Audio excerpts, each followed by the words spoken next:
Magandang hapon. Ito po ang FBC News Advisory. Ako si Lucas Nathaniel Laudencia para sa FBC Broadcasting Corporation. Naglabas ng pahayag ang FBC Management kaugnay sa insidenteng naganap sa social media na kinasasangkutan ng Infinite Media Incorporated Inc. and WBC Pilipinas 2023. Ayon sa paunang ulat, lumaganap ang mga post na naglalaman ng mga bastos at mapanirang pahayag na hindi naaayon sa tamang asal at etika ng broadcasting. Mariing kinokondena ng FBC Broadcasting Corporation ang ganitong uri ng online behavior na maaaring magdulot ng maling impresyon sa publiko at makasira sa imahe ng industriya ng pamamahayag.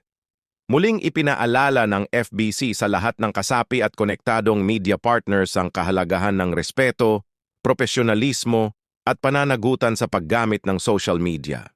Patuloy na magbibigay ng update ang FBC News hinggil sa kasong ito sa mga susunod na araw. At punta sa Facebook, Instagram at TikTok para sa mga FBC balita. Paalam!